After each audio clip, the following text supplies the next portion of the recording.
llegué al hospital con el corazón acelerado, cargando las empanadas de pollo que había preparado en el avión porque sabía que eran las favoritas de mi nuera Patricia.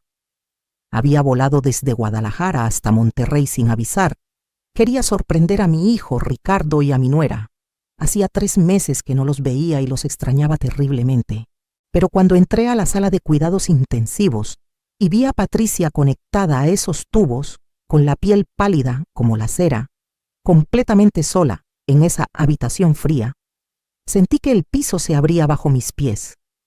La enfermera me miró con una mezcla de lástima y algo que parecía desprecio cuando le pregunté por mi hijo. ¿Su esposo? Dijo con un tono que nunca voy a olvidar. Lleva 2 días sin aparecer por aquí.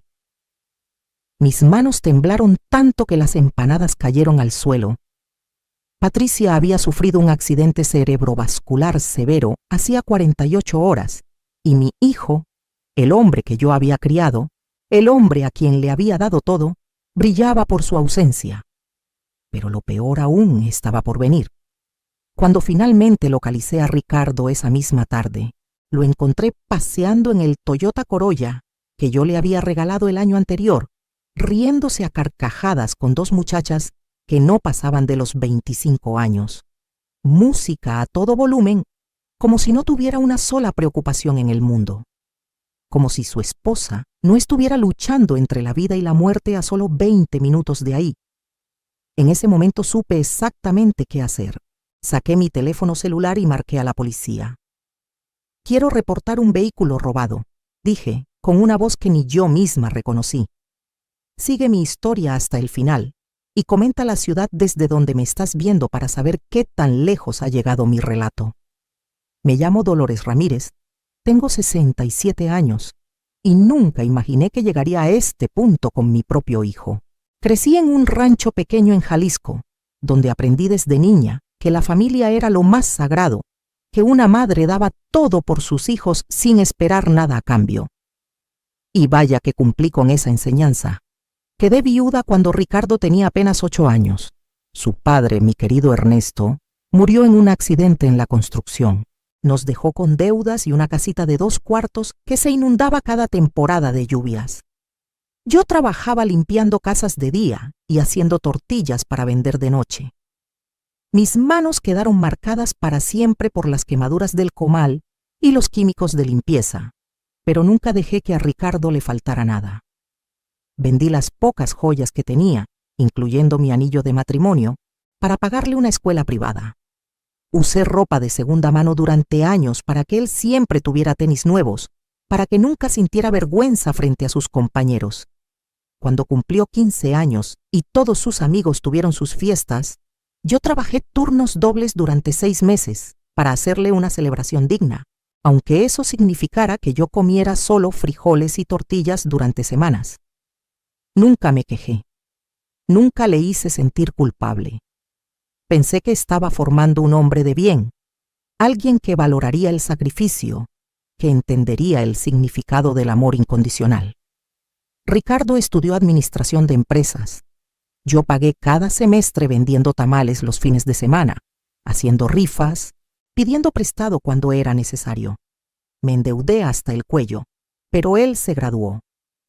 Lloré de felicidad el día de su graduación, pensando que todos esos años de sacrificio habían valido la pena. Conoció a Patricia cuando ambos trabajaban en una empresa de logística en Monterrey.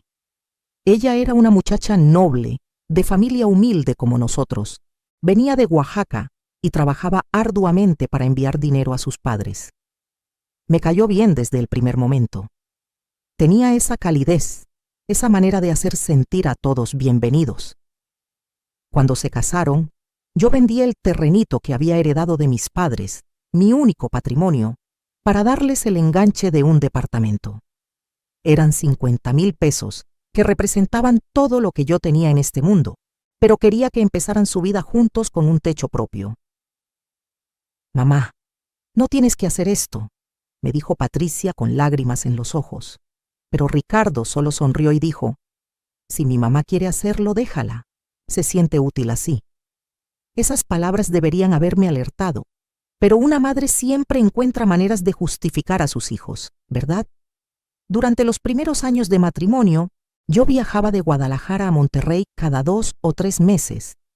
Siempre llevaba comida preparada, dinero para ayudarles con los gastos, ropa que compraba en las ofertas pensando en ellos. Patricia me recibía con abrazos, pero empecé a notar algo en Ricardo. Una frialdad que antes no estaba ahí. Cuando yo llegaba, él apenas levantaba la vista del teléfono. «Hola, mamá», decía sin emoción, y seguía viendo su celular. Si yo cocinaba, comía sin agradecer, como si fuera mi obligación servirle. Si le llevaba dinero, lo tomaba como si le debieran, nunca con gratitud. Patricia me buscaba la mirada con incomodidad, pero nunca dijo nada. Hace 2 años, cuando Ricardo perdió su trabajo, yo usé mis ahorros para el retiro, 22,000 pesos que había juntado en una tanda, para comprarle ese Toyota Corolla. «Necesito un auto para buscar trabajo, mamá. Sin coche no puedo moverme en esta ciudad», me explicó. Yo sabía que ese dinero era para mi vejez, para cualquier emergencia médica que pudiera tener. Pero ¿cómo iba a negarle ayuda a mi hijo? Puse el auto a mi nombre porque mi crédito era mejor, pero se lo entregué a él con las llaves y una sonrisa. «Échale ganas, mijo. Esto es para que salgas adelante». No hubo abrazo. No hubo gracias sincero. Solo un «sí, mamá», distraído mientras ya revisaba el auto.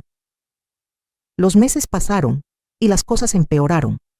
Patricia me llamaba de vez en cuando, siempre con pretextos para conversar de cosas triviales, pero yo podía sentir en su voz que algo no andaba bien.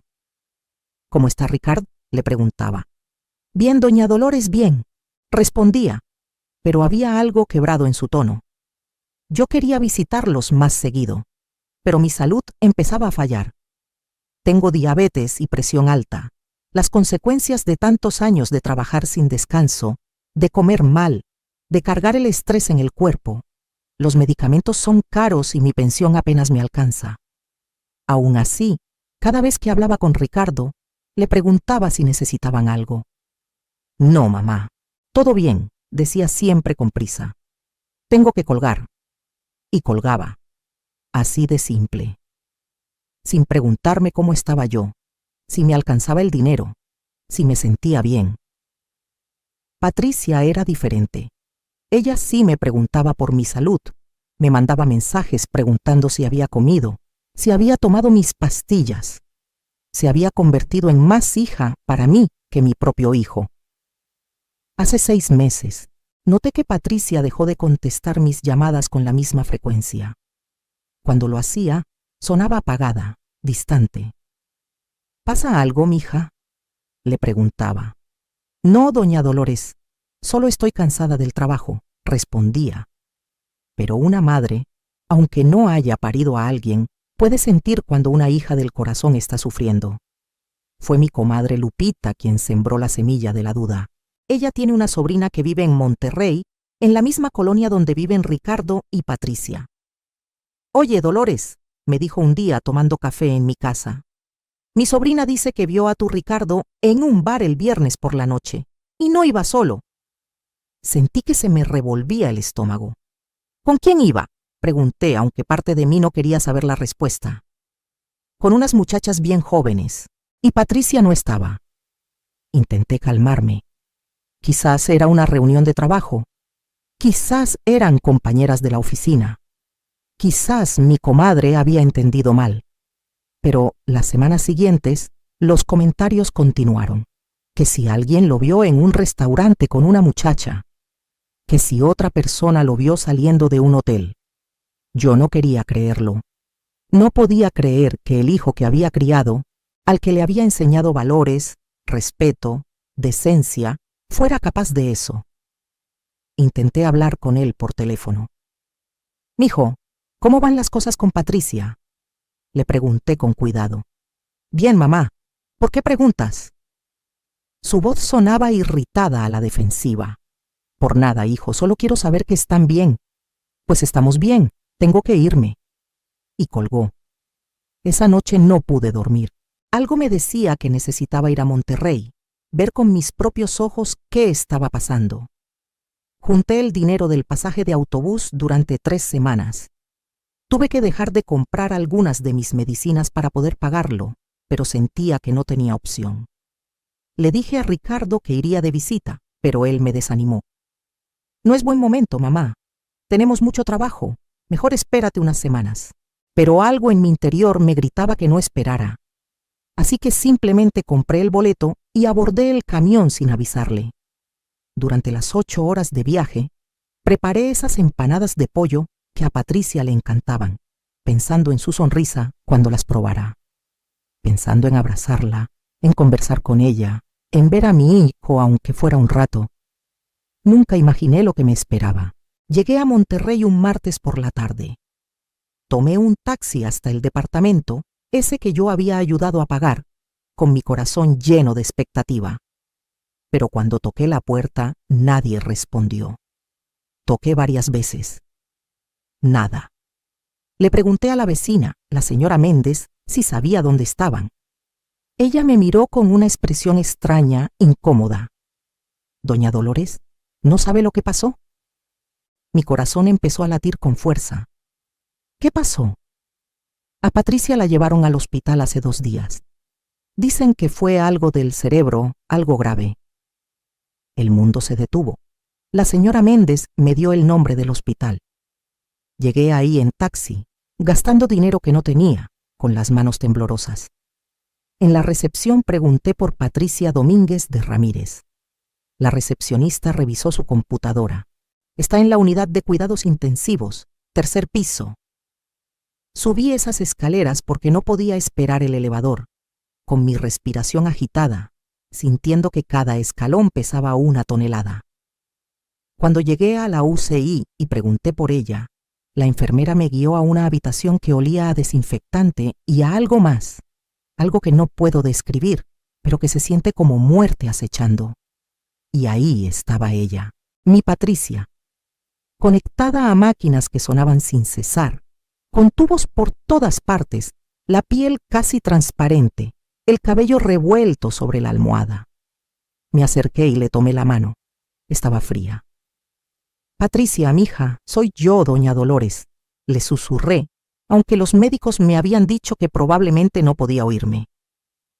Las lágrimas corrieron por mi cara sin control. ¿Dónde está su esposo? Le pregunté a la enfermera que estaba revisando los monitores. Ella levantó la vista con una expresión que nunca voy a olvidar. Era una mezcla de compasión y desprecio. ¿Su esposo? Vino el domingo cuando la trajeron, firmó los papeles necesarios y no ha vuelto desde entonces. Hoy era martes. Habían pasado 2 días completos. ¿Cómo que no ha vuelto, Sichise? Pregunté, sintiendo que la indignación empezaba a reemplazar al shock. Su esposa está luchando por su vida y él no está aquí. La enfermera suspiró. Señora, yo solo sé lo que veo. Hay pacientes que tienen familias que nunca se van de su lado. Y hay pacientes como esta jovencita que están completamente solos. Me quedé en esa habitación durante horas, sosteniendo la mano de Patricia, hablándole, rezando, limpiándole la cara con un pañito húmedo. Las enfermeras me miraban con ternura. Una de ellas, la más joven, se me acercó. ¿Usted es su mamá?, me preguntó. Soy su suegra, respondí, pero la quiero como si fuera mi hija. Ella asintió. Se nota. Ojalá su hijo tuviera aunque sea la mitad de su corazón. Esas palabras se me clavaron como puñales. Intenté llamar a Ricardo. 1, 2, 5 veces. No contestaba. Le mandé mensajes. Nada. ¿Dónde estaba? ¿Cómo era posible que no estuviera junto a su esposa en un momento así? Empecé a sentir una rabia que nunca antes había experimentado. Una rabia que me quemaba por dentro, que me hacía temblar. Decidí ir a buscarlo. La señora Méndez me había mencionado que Ricardo frecuentaba ciertos lugares en la zona de Barrio Antiguo. Tomé un taxi, aunque sabía que estaba gastando el poco dinero que me quedaba. Le di al taxista la descripción del auto, ese Toyota Corolla gris que yo le había comprado, y le pedí que recorriéramos las calles principales.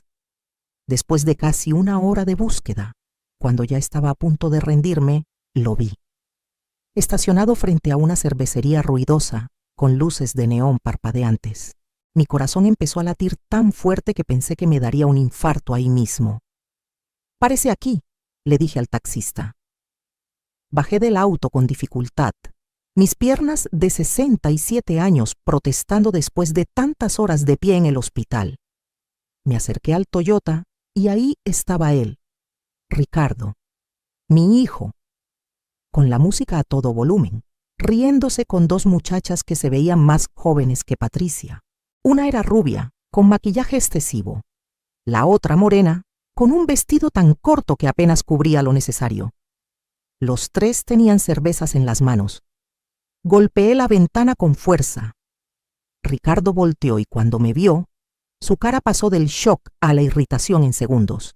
Bajó la ventana apenas unos centímetros. «Mamá, ¿qué haces aquí? ¿Qué hago aquí? ¿Qué haces tú aquí?», grité, sin importarme que la gente empezara a mirar.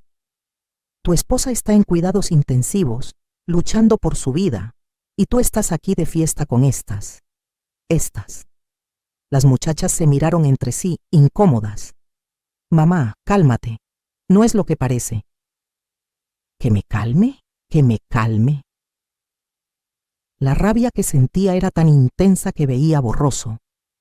«¿Sabes cuánto tiempo llevas sin ir a ver a Patricia?». «2 días. Ricardo, ¿2 días?». Él abrió la puerta y salió del auto, claramente molesto de que lo estuviera exhibiendo frente a sus acompañantes. «Mamá, no te metas en cosas que no entiendes. Patricia y yo, las cosas están complicadas». «¿Complicadas? Está en el hospital inconsciente y tú estás aquí con estas fulanas». «No le digas así, son mis amigas». «¿Tus amigas?», repetí con amargura. «Vete al hospital ahora mismo».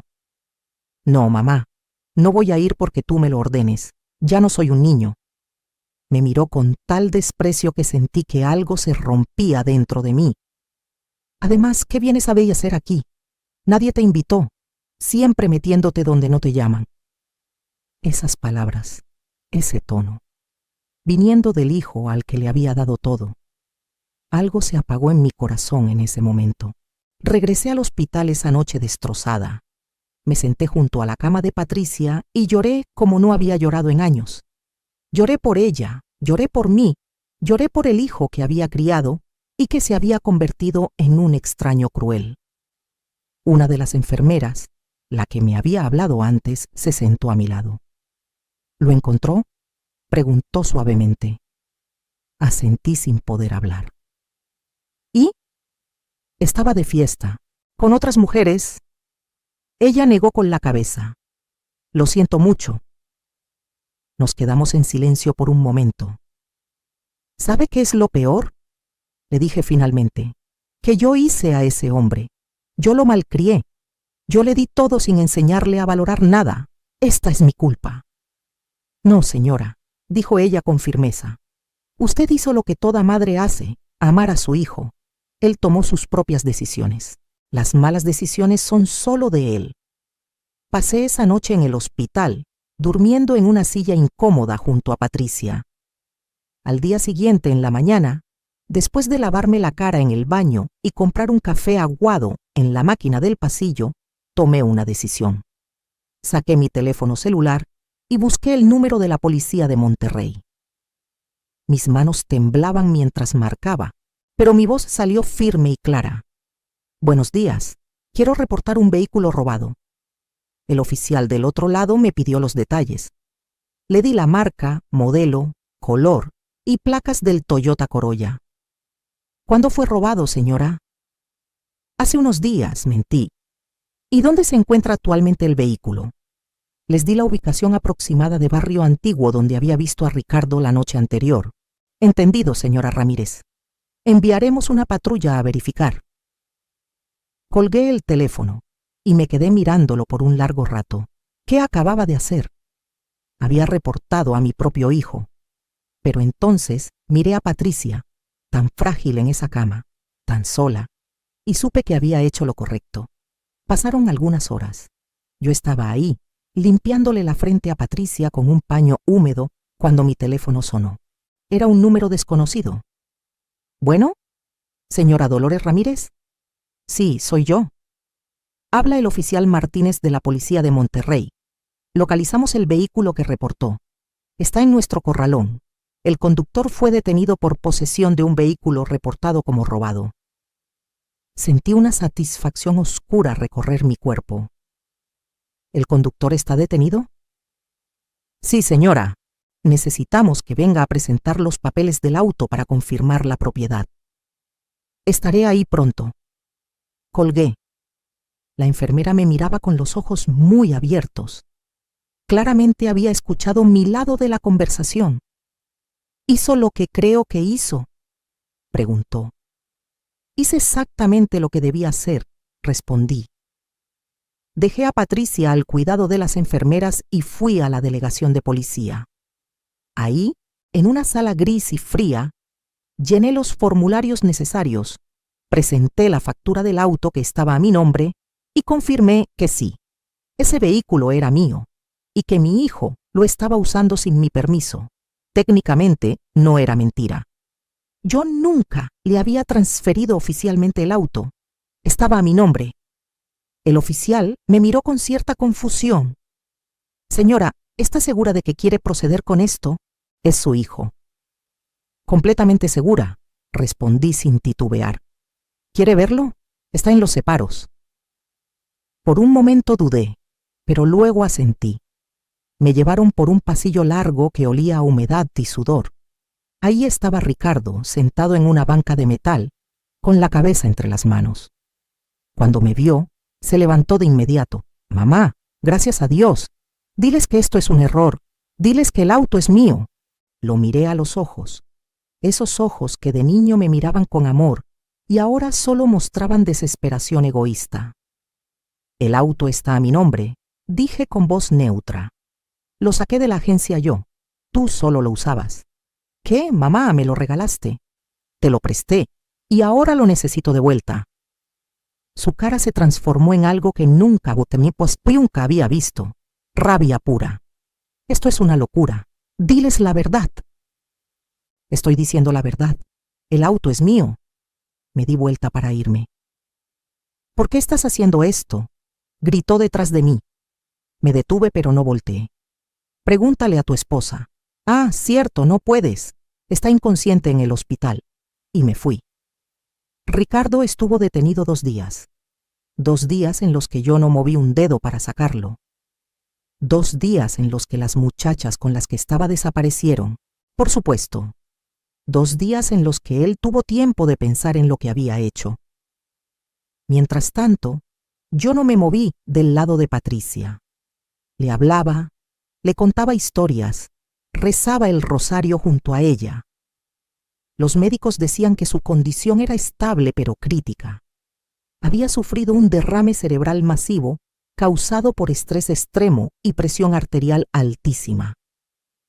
¿Ella estaba bajo mucha presión?, me preguntó el doctor. No lo sé, respondí honestamente, pero voy a averiguarlo. Empecé a revisar el teléfono de Patricia, que estaba en una bolsa con sus pertenencias personales. Necesitaba el código, pero probé su fecha de nacimiento y funcionó. Lo que encontré ahí me rompió el corazón en 1000 pedazos. Mensajes a su hermana en Oaxaca contándole que Ricardo llegaba tarde todas las noches oliendo a perfume de mujer. Mensajes a una amiga contándole que él le gritaba por cualquier cosa, que la culpaba de no poder tener hijos, aunque los médicos habían confirmado que el problema era de él. Mensajes donde decía que se sentía sola, que no sabía qué hacer, que amaba a Ricardo, pero que él ya no la amaba a ella. El último mensaje era de 3 días antes del derrame. Ya no puedo más. Mi cabeza me duele todos los días. Mi corazón está roto. No sé cuánto más pueda soportar esto. Leí esos mensajes una y otra vez, con las lágrimas corriendo por mi cara. Mi hijo había hecho esto. Mi hijo había destruido a esta mujer noble, trabajadora, amorosa. La había roto hasta el punto de que su cuerpo se rindió. Y mientras ella se moría lentamente, él estaba de fiesta. La rabia que sentí fue monumental, pero había algo más. Había determinación. Ricardo salió de la cárcel el jueves por la tarde.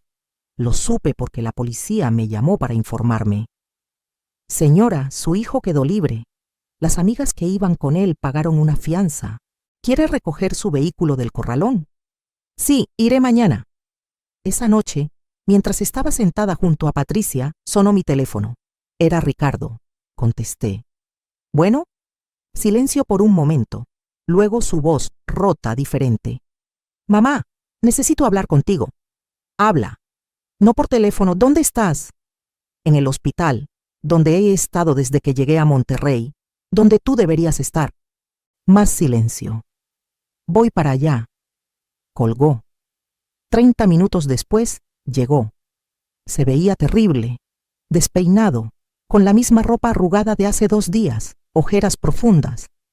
Cuando entró a la sala de espera de la UCI donde yo estaba, sus ojos fueron directo a la habitación donde estaba Patricia. No puedes entrar, le dije. Solo familia inmediata, y yo logré quedarme porque dije que era su madre. Soy su esposo. Un esposo que la abandonó cuando más lo necesitaba. Se quedó parado ahí, mirando hacia la habitación, con una expresión que no logré descifrar. Mamá, necesito que me perdones, dijo finalmente, su voz apenas un susurro. ¿Que te perdone? ¿Por qué exactamente, Ricardo? ¿Por abandonar a tu esposa? ¿Por andar de mujeriego? ¿Por faltarme al respeto? ¿Por desperdiciar todo lo que sacrifiqué por ti? Las palabras salieron como veneno. Él se dejó caer en una de las sillas de plástico, con la cabeza entre las manos. Por todo, mamá. ¿Y qué cambió? Hace 2 días me gritaste que no me metiera en tu vida. Pasé 2 días en la cárcel pensando, 2 días sin teléfono, sin distracciones, solo yo y mis pensamientos. Y tienes razón en todo. Soy un desgraciado, soy un mal esposo, un mal hijo. Darte cuenta es solo el primer paso, Ricardo. ¿Qué vas a hacer al respecto? Levantó la cabeza para mirarme. Tenía los ojos rojos. No lo sé, pero necesito tu ayuda. Solté una risa amarga. ¿Mi ayuda?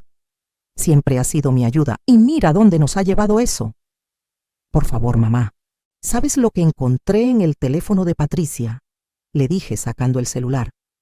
Mensajes a su familia contándoles cómo la tratabas, cómo llegabas tarde, cómo le gritabas, cómo la hacías sentir que no valía nada. Vi cómo su cara palidecía con cada palabra. ¿Quieres saber qué decía su último mensaje antes del derrame? Ya no puedo más. Mi cabeza me duele todos los días. Tú hiciste esto. Ricardo, tú la mataste. No está muerta, protestó débilmente. Todavía no, pero bien podría estarlo. Y si se muere, esa sangre estará en tus manos. Se derrumbó entonces, completamente. Cayó de rodillas en ese pasillo del hospital y empezó a sollozar como un niño. Parte de mí quería consolarlo, abrazarlo, decirle que todo estaría bien, pero otra parte de mí, la parte que había visto a Patricia en esa cama, la parte que había leído esos mensajes desgarradores, se mantuvo firme. Llorar no cambia nada, le dije con voz dura. Las acciones cambian las cosas. ¿Qué vas a hacer? Entre sollozos logró decir lo que sea necesario. Pero necesito recuperar el auto, mamá.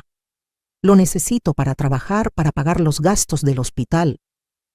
Ahí estaba, el verdadero motivo de su arrepentimiento. Necesitaba algo de mí. El auto se queda conmigo, dije firmemente. Levantó la vista, shock en su rostro. ¿Qué? Pero dijiste. Dije que estaba a mi nombre, y se va a quedar a mi nombre. Si lo quieres de vuelta, vas a tener que ganártelo. ¿Cómo? Primero, te vas a quedar en este hospital día y noche cuidando a tu esposa. Segundo, vas a cortar contacto con todas esas muchachas. Tercero, vas a ir a terapia. Y cuarto, vas a empezar a tratarme con el respeto que merezco como tu madre. Lo dije todo sin titubear, mirándolo directo a los ojos. ¿Y si hago todo eso, me devolverás el auto? Si haces todo eso, consideraré devolverte el auto. Pero eso no es todo lo que voy a pedirte. Se puso de pie lentamente. limpiándose las lágrimas con el dorso de la mano. ¿Qué más? Fue entonces cuando decidí contarle algo que nunca le había dicho. Algo que había guardado como secreto durante años. ¿Te acuerdas de mi hermano, tu tío Rodrigo? Ricardo asintió, confundido por el cambio de tema. ¿El que vive en Estados Unidos? Exacto. Lo que nunca te conté es que cuando tú tenías 18 años, él me ofreció irme a vivir con él a Texas. Me consiguió papeles, trabajo, todo. Podría haber tenido una vida completamente diferente. Vi cómo procesaba esta información. ¿Por qué no te fuiste? Porque no quería dejarte solo. Porque pensé que me necesitabas. Porque puse tu bienestar antes que el mío, como siempre. Tragó saliva. Mamá, yo... No he terminado. Lo que tampoco sabes es que tu tío Rodrigo nunca se olvidó de mí. Durante todos estos años, ha estado guardando dinero a mi nombre. Cada mes deposita algo en una cuenta de banco que abrió para mí. Hace 2 años me dijo cuánto había acumulado. Hice una pausa, disfrutando ver la confusión en su cara. ¿Cuánto? Preguntó con voz pequeña. 500,000 pesos. Vi cómo sus ojos se abrían completamente. Además, mi hermano compró un terreno en Guadalajara hace 10 años, cuando los precios estaban bajos. Lo puso a mi nombre. ¿Sabes cuánto vale ahora? Casi 2 millones de pesos. Ricardo se quedó en silencio absoluto, procesando lo que acababa de escuchar. No, no lo sabía. Claro que no lo sabías, porque asumiste que tu madre era una pobre vieja que dependía de su pensión miserable. Asumiste que siempre estarías por encima de mí, que siempre podrías tratarme como te diera la gana porque pensabas que no tenía opciones. La realización empezaba a llegar a su rostro. Entonces, todo este tiempo he tenido recursos. No soy rica, pero tengo suficiente para vivir cómodamente el resto de mis días. Suficiente para nunca tener que depender de ti o de nadie. ¿Por qué nunca me lo dijiste? Porque quería ver qué clase de hombre eras. Quería ver si me cuidarías, me respetarías, me amarías sin esperar nada a cambio, como yo lo hice contigo toda tu vida. Bajó la cabeza avergonzado, y fallé, completamente. Nos quedamos en silencio por un largo momento. El sonido de las máquinas médicas era lo único que se escuchaba. Hay más, continué. ¿Más? El departamento donde vives, ese que ayudé a pagar con el enganche, está a nombre de Patricia. Sus ojos se abrieron aún más. ¿Qué? No, está a nombre de los dos. Revisa los papeles. Solo dice Patricia Domínguez. Cuando ustedes compraron ese departamento, yo hablé con Patricia a solas.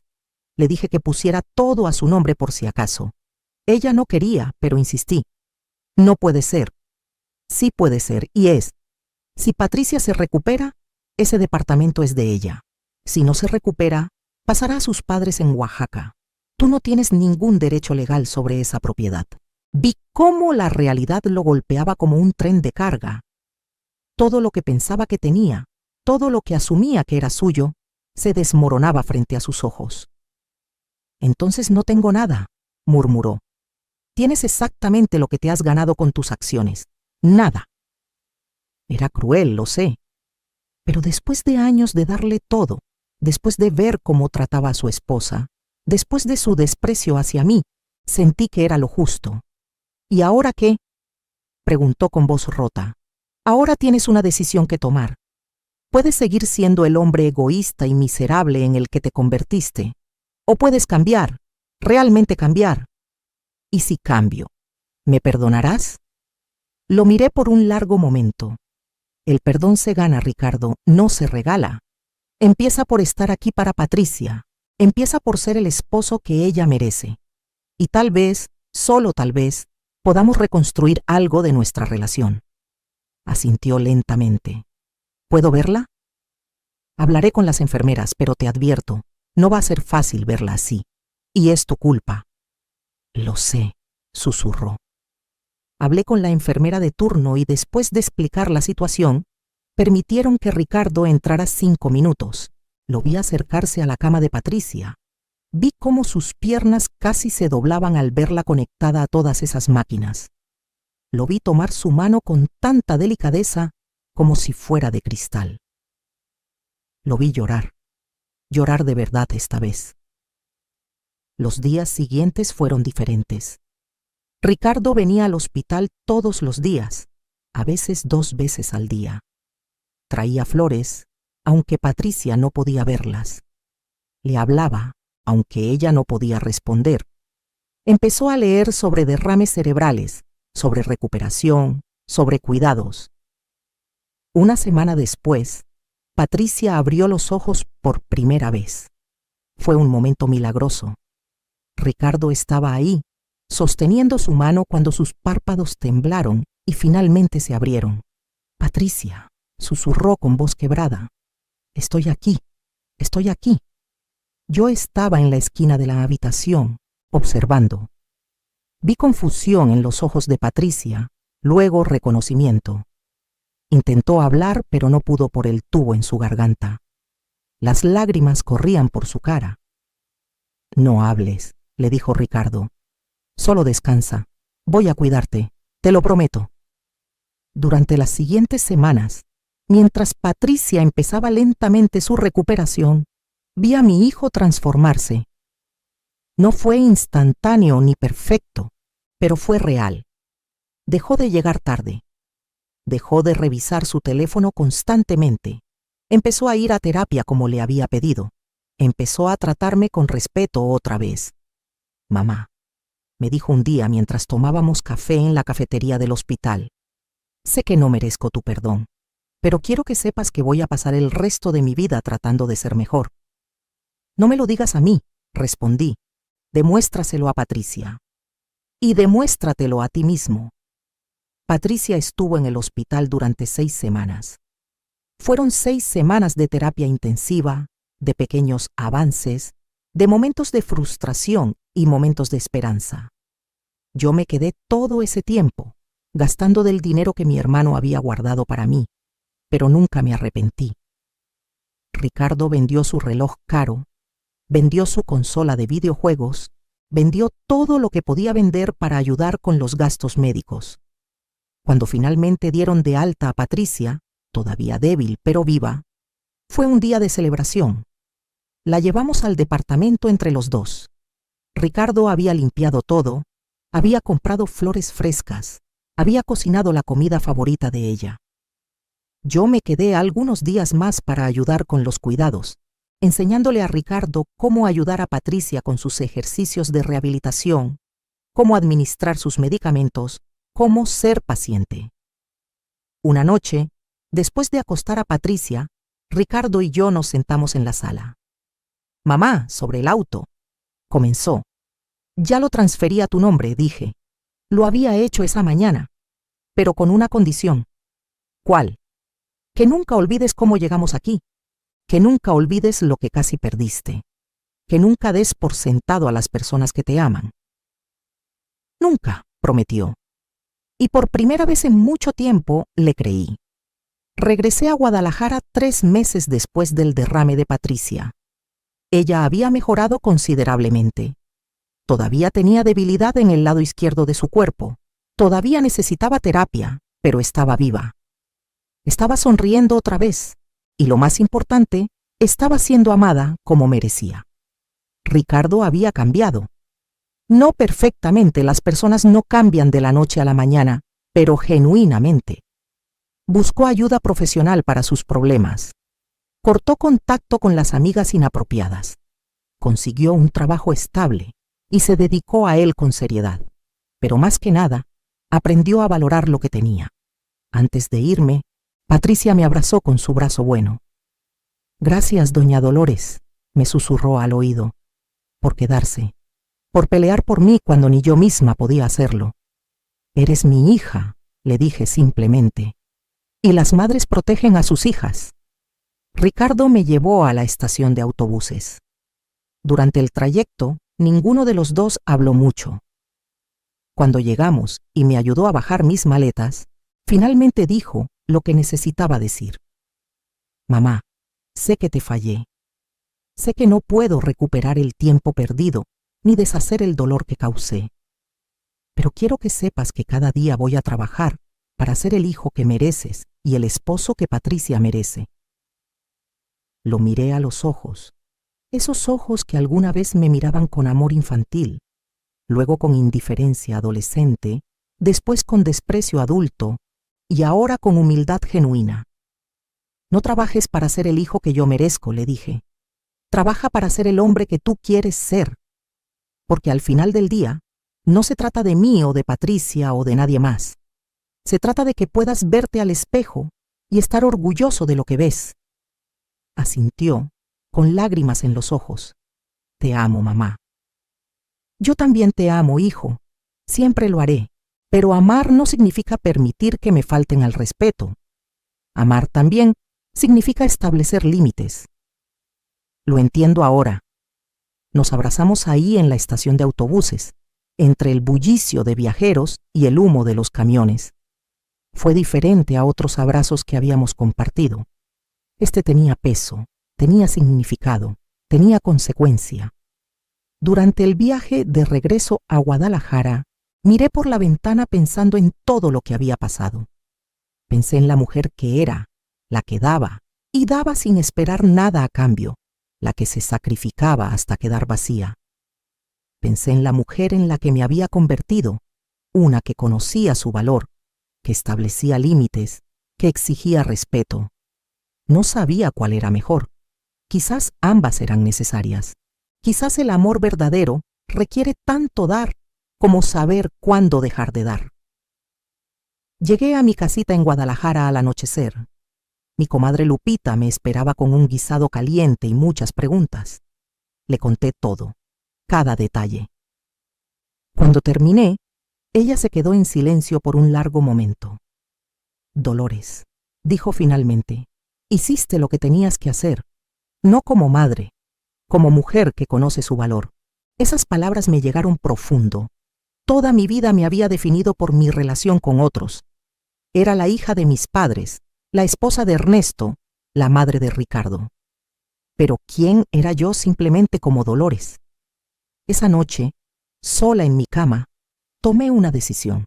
Llamé a mi hermano Rodrigo en Texas. Hermano, le dije, ¿todavía está en pie tu oferta de visitarte? Por supuesto, Dolores, siempre. Voy a ir pronto. Podía escuchar la sonrisa en su voz. Me alegra mucho escuchar eso. Ya era hora de que pensaras en ti. Los siguientes meses fueron de preparación. Arreglé mis papeles, organicé mis cosas, me aseguré de que todo estuviera en orden. Ricardo me llamaba semanalmente para actualizarme sobre Patricia. Estaba mejorando poco a poco. Había vuelto a trabajar medio tiempo. Sonreía más. ¿Y tú?, le preguntaba. Mejor, mamá. Diferente. Sigo en terapia. Patricia también. Estamos trabajando juntos para reconstruir lo que rompí. Me alegra escucharlo, hijo. 6 meses después del derrame de Patricia, tomé un avión hacia Texas. Era la primera vez que volaba desde aquel terrible día que llegué a Monterrey y encontré a Patricia en la UCI. Pero esta vez era diferente. Esta vez no iba a rescatar a nadie. Esta vez iba por mí. Mi hermano Rodrigo me recibió en el aeropuerto de Houston con un abrazo enorme. Hermana, te ves diferente, dijo. Más fuerte. Me siento diferente, admití. Me llevó a su casa en las afueras de la ciudad, una casa linda con jardín y espacio. Todo esto podría ser tuyo también, dijo. La oferta sigue en pie. Quédate el tiempo que necesites. O para siempre. Lo que tú decidas. Pasé 3 meses en Texas. Fueron los 3 meses más liberadores de mi vida. Conocí a las amigas de mi cuñada, todas ellas mujeres mayores como yo, que habían emigrado, que habían empezado de nuevo, que habían elegido vivir sus últimos años en sus propios términos. Empecé a trabajar medio tiempo en una panadería mexicana del vecindario. No porque necesitara el dinero, sino porque disfrutaba la rutina, la camaradería, el propósito. Conocí a un señor en la iglesia, don Alfredo, viudo de 70 años, con una sonrisa amable y manos de trabajador. Empezamos a tomar café después de misa. Nada serio, solo compañía. ¿Tienes hijos?, me preguntó un día. Un hijo, respondí. ¿Y tú? 3. 2 vivos, 1 que perdí de niño. Hablamos de nuestros hijos, de nuestras vidas, de nuestros errores y aciertos. ¿Sabes cuál es la diferencia entre nuestras generaciones y la de nuestros hijos?, me dijo una tarde mientras caminábamos por el parque. ¿Cuál? Nosotros aprendimos a sacrificarnos. Ellos están aprendiendo a valorarse. Ambas cosas son importantes, pero necesitan estar balanceadas. Tenía razón. Le conté mi historia con Ricardo, todo. Escuchó sin juzgar. Hiciste lo correcto, dijo al final. Le enseñaste una lección que nunca olvidará. Y lo más importante, te enseñaste a ti misma que mereces respeto. Durante mi estancia en Texas, Ricardo me llamaba cada semana. Las llamadas eran diferentes ahora. Ya no era solo él hablando de sus problemas mientras yo escuchaba. Ahora preguntaba por mí. ¿Cómo estás, mamá? ¿Qué has hecho? ¿Estás feliz? Y yo le contaba. Le hablaba de la panadería, de las amigas nuevas, de don Alfredo. Me alegra escucharte tan feliz, mamá, decía. Y yo le creía. Un día, 6 meses después de llegar a Texas, recibí una videollamada de Ricardo y Patricia. Cuando contesté, vi algo hermoso. Patricia estaba de pie sin ayuda, todavía un poco inestable, pero de pie. Y estaba sonriendo, realmente sonriendo. Doña Dolores, dijo con voz emocionada, tenemos noticias. Miré la pantalla expectante. Los doctores dicen que he mejorado tanto que ya no necesito terapia intensiva. Puedo volver a mi vida normal, o casi normal. Las lágrimas corrieron por mi cara. ¡Ay, mija! ¡Qué felicidad! ¡Qué bendición! Y hay más, agregó Ricardo. Se miraron entre ellos con complicidad. Vamos a renovar nuestros votos matrimoniales. Queremos empezar de nuevo, de la manera correcta. Y queremos que usted esté ahí, añadió Patricia, como mi madre, porque eso es lo que es para mí. No pude hablar por un momento, la emoción me sobrepasaba. Nada me haría más feliz, logré decir finalmente. La ceremonia fue 2 meses después, en una capilla pequeña en Monterrey. Yo volé desde Texas, y esta vez el vuelo estuvo lleno de anticipación alegre en lugar de temor. Fue una ceremonia íntima, solo familia cercana y amigos cercanos. Patricia se veía hermosa en un vestido blanco sencillo, con flores en el cabello. Ricardo se veía nervioso pero genuinamente feliz. Cuando intercambiaron votos, fueron diferentes a los votos tradicionales. Patricia, dijo Ricardo con voz temblorosa, casi te perdí por mi egoísmo, por mi inmadurez, por no valorar el tesoro que tenía frente a mí. Prometo pasar cada día del resto de mi vida demostrándote que mereces ser amada, respetada y valorada. Prometo nunca dar por sentado tu presencia, tu amor, tu paciencia. Prometo ser el hombre que mereces. No había un ojo seco en la capilla. Ricardo, respondió Patricia con su voz todavía un poco afectada por el derrame pero clara y firme. Tú me fallaste de la peor manera posible. Pero también has trabajado más duro que nadie que conozca para cambiar, para crecer, para ser mejor. Prometo darte la oportunidad que te has ganado. Prometo ser paciente mientras seguimos sanando. Prometo construir contigo una vida basada en honestidad, respeto mutuo y amor verdadero. Se besaron y todos aplaudimos. Después de la ceremonia, durante la pequeña recepción en un restaurante local, Ricardo se me acercó. Mamá, hay algo que quiero darte. Sacó un sobre. ¿Qué es esto?, pregunté. Ábrelo. Dentro había un cheque, por 25,000 pesos. Ricardo, no puedo aceptar esto. Sí puedes. Es parte del dinero que he ahorrado en estos meses. Sé que nunca podré pagarte todo lo que gastaste en mí a lo largo de los años, pero quiero empezar a intentarlo. No porque lo esperes, sino porque es lo correcto. Miré el cheque, luego a mi hijo. ¿Estás seguro? No lo necesitas para los gastos de Patricia. Estamos bien, mamá. Tengo un buen trabajo ahora. Estamos siendo cuidadosos con el dinero y, más importante, estamos priorizando correctamente. Patricia primero, nuestro futuro segundo, y ayudar a las personas que nos ayudaron tercero. Tomé el cheque con manos temblorosas. Gracias, hijo. Gracias a ti, mamá, por no rendirte conmigo, por enseñarme esa lección dura pero necesaria. Esa noche, de vuelta en mi hotel, pensé en todo el camino que habíamos recorrido, desde aquel terrible día en el hospital hasta este momento de renovación y esperanza. Pensé en la mujer que había sido, dispuesta a darlo todo sin esperar nada. Pensé en la mujer que me vio obligada a convertirme, fuerte y capaz de establecer límites. Y pensé en la mujer que era ahora, una que había encontrado balance entre amar a otros y amarse a sí misma. Al día siguiente, antes de regresar a Texas, fui a visitar a los padres de Patricia en Oaxaca. Habían viajado para la ceremonia y me invitaron a conocer su hogar. Era una casa humilde en las afueras de la ciudad, rodeada de montañas. La mamá de Patricia, doña Carmen, me recibió con los brazos abiertos. Gracias, me dijo simplemente, por salvar a mi hija cuando ni su propio esposo lo hizo. Ella es mi hija también, respondí. Pasamos la tarde tomando chocolate caliente y hablando de nuestras vidas, nuestros hijos, nuestros sacrificios.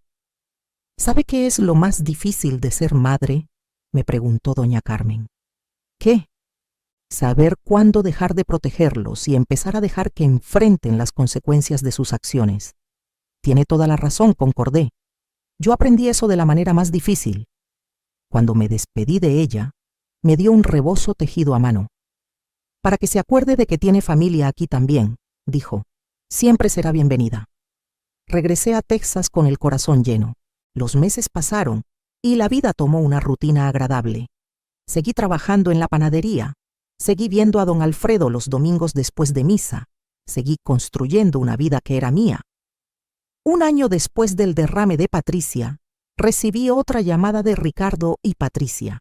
Esta vez, la noticia fue diferente. Mamá, dijo Ricardo con voz temblorosa de emoción, Patricia está embarazada. Me quedé sin aliento. Los doctores habían dicho que sería difícil, que el estrés del derrame y los medicamentos podrían hacer imposible el embarazo, pero ahí estaba, un milagro. ¿Cómo están? ¿Está bien, Patricia? ¿Los doctores dicen que es seguro? Las preguntas salieron atropelladas. Estoy bien, doña Dolores, respondió Patricia con una sonrisa que podía sentir a través del teléfono. Es un embarazo de alto riesgo por mi condición, pero los doctores son optimistas. Estoy siendo muy cuidadosa. Y yo estoy haciendo todo lo posible para que no tenga estrés, agregó Ricardo. Trabajo desde casa 2 días a la semana. Hago toda la limpieza de la casa, cocino, lo que sea necesario. Estoy tan orgullosa de ustedes, dije con lágrimas en los ojos. De los dos. 7 meses después, nació una niña. La llamaron Elena Carmen, por mi madre y por la mamá de Patricia. Volé a Monterrey para conocerla. Cuando la tuve en brazos por primera vez, esa pequeña cosita envuelta en una manta rosa, sentí que el círculo se cerraba de alguna manera. Mamá, me dijo Ricardo mientras yo mecía a Elena, quiero que sepas que voy a criar a esta niña diferente. Voy a enseñarle a valorar a las personas. Voy a enseñarle que el amor no significa sacrificarse hasta desaparecer, sino encontrar balance. Voy a enseñarle a respetar a los demás, especialmente a las mujeres que la cuidan. Eso espero, hijo, respondí. Pero más importante, enséñale a respetarse a sí misma, a conocer su valor, a no aceptar menos de lo que merece. Patricia, recuperada casi por completo, excepto por una leve cojera que probablemente tendría por siempre, se sentó a mi lado. Doña Dolores, cuando Elena crezca, quiero contarle nuestra historia. Quiero que sepa lo que pasó, cómo casi perdemos todo y cómo su abuela fue lo suficientemente fuerte para poner límites incluso cuando dolía. ¿Estás segura?, pregunté. Completamente. porque esa historia tiene una lección que todas las mujeres necesitan aprender. Que amar a alguien no significa dejar que te falten al respeto. Que ser buena no significa ser tonta. Que perdonar no significa olvidar. Tenía razón. Pasé 2 semanas en Monterrey, ayudando con Elena, cocinando, organizando. Pero esta vez era diferente. Ricardo no me dejaba hacer todo. Mamá, siéntate, descansa. Ya hiciste suficiente, me decía. Patricia insistía en que saliera, que conociera la ciudad, que disfrutara en lugar de solo trabajar. Una tarde, mientras Ricardo estaba en el trabajo y Patricia amamantaba a Elena en su cuarto, me senté en la sala de ese departamento que yo había ayudado a comprar. Miré alrededor, viendo las fotos en las paredes. Fotos de la boda original, fotos de la renovación de votos, fotos de Patricia en su rehabilitación, fotos de la familia completa ahora con Elena. Cada foto contaba una parte de la historia, de la caída y la redención, del dolor y la sanación, de los errores y el crecimiento. Mi teléfono sonó. Era don Alfredo.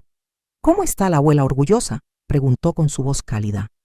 «Cansada pero feliz», respondí con una sonrisa.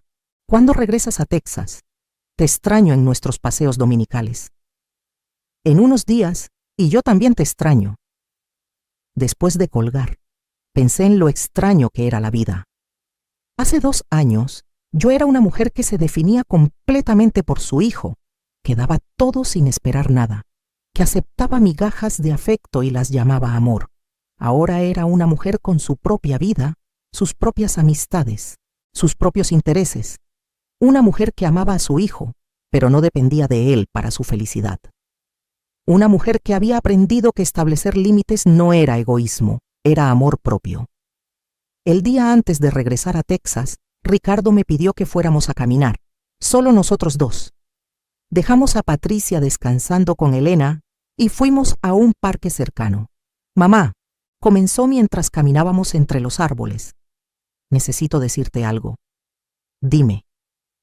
«Durante mucho tiempo estuve enojado contigo, por reportar el auto como robado, por dejarme en la cárcel esos 2 días, por no rescatarme inmediatamente como siempre habías hecho». Escuché sin interrumpir. «Pero ahora entiendo que fue lo mejor que pudiste haber hecho por mí. Me forzaste a enfrentar las consecuencias de mis acciones. Me forzaste a crecer. Si no lo hubieras hecho, probablemente Patricia estaría muerta, y yo seguiría siendo el mismo hombre miserable y egoísta. Fue lo más difícil que he hecho en mi vida», admití.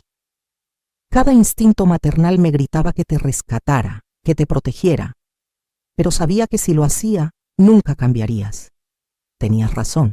Nos sentamos en una banca, viendo a los niños jugar en el parque.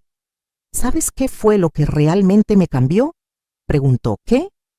«Cuando me dijiste que tenías dinero guardado, que tenías propiedades, que no necesitabas de mí, me di cuenta de que te había perdido.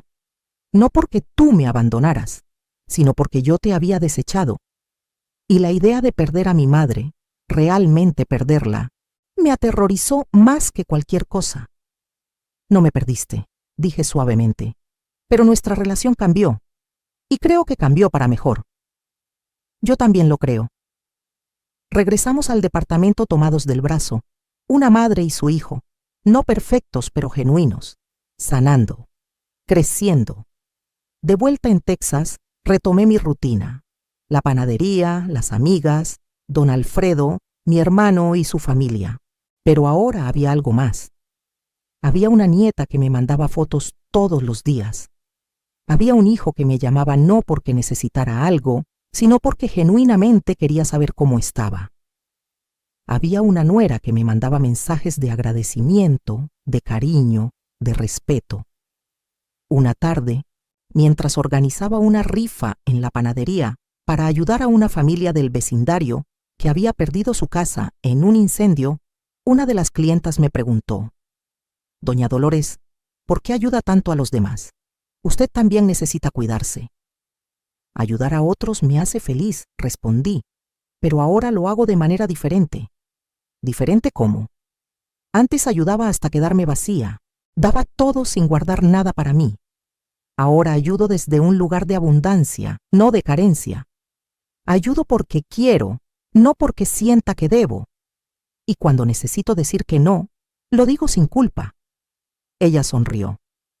Esa es sabiduría que viene con los años. No, la corregí. Es sabiduría que viene con las lecciones difíciles. Esa noche, don Alfredo y yo fuimos a cenar a un restaurante mexicano nuevo en el vecindario.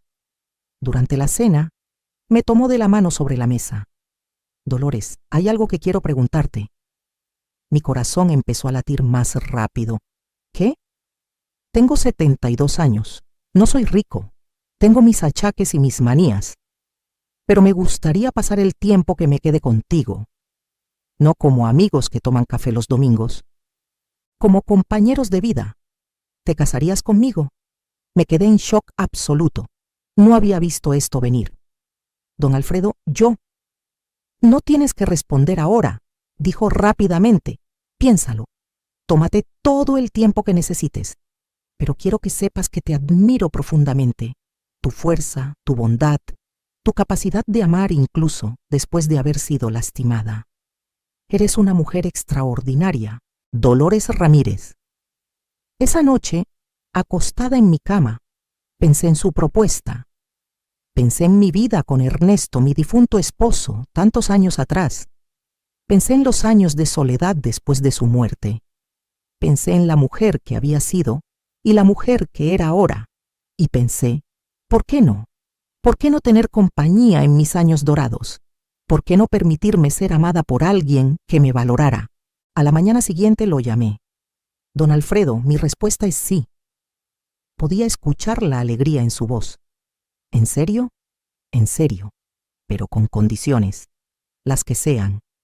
Nada de matrimonio tradicional donde la mujer hace todo.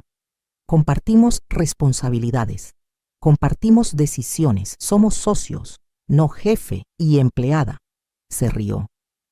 Me parece perfecto. ¿Algo más? Sí, quiero que Ricardo y Patricia vengan a la boda, con Elena. Quiero que mi hijo vea que su madre también merece ser feliz. Por supuesto. Llamé a Ricardo para darle la noticia. Mamá, ¿estás segura? Preguntó con sorpresa. Completamente segura, pero apenas lo conoces. Lo conozco lo suficiente. Es un buen hombre. Me trata con respeto, me hace reír. Y lo más importante, no necesito que me rescate porque ya no necesito ser rescatada. Hubo un silencio del otro lado. Luego, tienes razón, mamá. Mereces ser feliz, mereces ser amada, mereces tener tu propia vida. ¿Vendrás a la boda? No me la perdería por nada del mundo. Los tres estaremos ahí. La boda fue simple, en el jardín de la casa de mi hermano, con mariachis y comida casera. Usé un vestido azul cielo porque ya no estaba de luto, estaba celebrando. Ricardo vino con Patricia y Elena, que ahora tenía 6 meses y sonreía todo el tiempo. Cuando Ricardo me vio caminar hacia don Alfredo, vi lágrimas en sus ojos. Después de la ceremonia, me abrazó fuerte. Mamá, te ves tan feliz, susurró. Lo soy, hijo. Finalmente lo soy. Perdóname, dijo, por todos los años que te hice sentir que no merecías tu propia felicidad, por hacerte sentir que tu único propósito era cuidarme. Ya te perdoné, respondí, pero gracias por decirlo. Patricia se acercó con Elena en brazos. Doña Dolores, ¿puedo decir algo? Por supuesto, mija. Gracias por enseñarme que las mujeres podemos ser fuertes y amorosas al mismo tiempo, que podemos establecer límites sin dejar de amar, que podemos perdonar sin olvidar. Voy a enseñarle esas lecciones a Elena. Tomé a mi nieta en brazos, mirando su carita perfecta. Elena, le susurré aunque sabía que no me entendería. Cuando crezcas, quiero que sepas que tu abuela aprendió a valorarse a sí misma, que aprendió que amar a otros no significa perderse a sí misma, que aprendió que a veces el amor más duro es el amor más verdadero. Ahora, mientras escribo esta historia, han pasado 2 años desde aquel terrible día en el hospital. 2 años desde que tomé la decisión más difícil de mi vida al reportar ese auto como robado. 2 años desde que establecí límites con mi propio hijo. ¿Me arrepiento? Ni por un segundo, porque esa decisión, por dolorosa que fue, salvó 3 vidas. Salvó a Patricia, literalmente. Le dio una segunda oportunidad de vivir, de ser amada correctamente, de ser madre. Salvó a Ricardo de convertirse en un hombre que nunca podría mirarse al espejo con orgullo. Le dio la oportunidad de crecer, de cambiar, de ser mejor. Y me salvó a mí. Me salvó de una vida de ser tomada por sentada, de dar sin recibir, de amar sin ser valorada. Me dio la oportunidad de descubrir quién era yo más allá de ser madre. De ser Dolores, no solo la mamá de Ricardo. Don Alfredo y yo vivimos en una casita linda en las afueras de Houston. Él cocina los martes y jueves, yo cocino los lunes y miércoles, y pedimos comida el fin de semana. Compartimos las tareas de la casa, tomamos decisiones juntos, nos respetamos mutuamente. Es diferente a mi primer matrimonio, no mejor ni peor, solo diferente. Ricardo y Patricia prosperan. Él fue promovido en su trabajo. Ella volvió a la universidad a terminar un posgrado que había dejado pendiente. Elena está creciendo en un hogar lleno de amor, respeto y equidad. Un hogar donde ve a su padre tratar a su madre como una reina. Un hogar donde aprenderá que merece ser valorada. Hace unas semanas Ricardo me llamó con una noticia. Mamá, Patricia y yo hemos estado hablando. Queremos hacer algo para honrar tu sacrificio. ¿Qué cosa? Estamos estableciendo un fondo de becas para mujeres mayores que quieren volver a estudiar o aprender nuevas habilidades. Se va a llamar el Fondo Dolores Ramírez. Me quedé sin palabras. Hijo, no tienes que hacer eso. Lo sé, pero quiero hacerlo. Quiero que otras mujeres tengan las oportunidades que tú te perdiste porque estabas ocupada cuidándome. Quiero que tu legado sea más que solo tu hijo. Quiero que sea todas las vidas que vamos a tocar en tu nombre. Lloré. Lloré de gratitud, de orgullo, de amor. Gracias, mijo. No, mamá. Gracias a ti, por no rendirte conmigo cuando hubiera sido más fácil hacerlo, por amarme lo suficiente como para dejarme caer y aprender a levantarme solo. Así que aquí estoy, una mujer de 69 años, recién casada, viviendo en otro país, con una vida que nunca imaginé. Aquí estoy, con un hijo que finalmente entiende el valor del sacrificio, porque tuvo que enfrentar las consecuencias de no valorarlo. Aquí estoy, con una nuera que sobrevivió a lo imposible y es más fuerte por ello. Aquí estoy, con una nieta que crecerá sabiendo que las mujeres son fuertes, valiosas y merecedoras de respeto. ¿Fue fácil llegar aquí? No. ¿Dolió? Muchísimo. ¿Valió la pena? Cada segundo de dolor valió la pena por este momento de paz. Si hay algo que he aprendido de todo esto, es que el amor verdadero a veces tiene que ser duro. Que establecer límites no es falta de amor, es la expresión más profunda del amor. Que enseñarle a alguien a enfrentar consecuencias es un regalo, no un castigo. Que las madres también somos personas con necesidades, sueños y límites. Que nunca es demasiado tarde para empezar de nuevo. Que perdonar no significa olvidar, significa elegir no dejar que el pasado controle tu futuro. Que mereces ser valorada, sin importar tu edad, tu género, tu relación con otros. A todas las mujeres que están leyendo esto, especialmente a las madres, a las abuelas, a las que han dado todo de sí mismas hasta quedar vacías, les digo esto: conoce tu valor. Establece tus límites, exige respeto. No tengas miedo de dejar que las personas que amas enfrenten las consecuencias de sus acciones. No tengas miedo de poner tu propio bienestar primero de vez en cuando. No tengas miedo de empezar de nuevo, sin importar tu edad. El amor que se da a expensas de tu propia dignidad no es amor, es autosacrificio destructivo. Y tú mereces más que eso. Todas merecemos más que eso. Hoy, mientras escribo esto desde mi casa en Texas, con don Alfredo haciendo café en la cocina, con fotos de Elena en las paredes, con mensajes de Ricardo preguntando cómo estoy, me siento en paz. No porque todo sea perfecto, sino porque finalmente aprendí que merezco ser feliz. ¿Qué harías en mi lugar? Comenta abajo.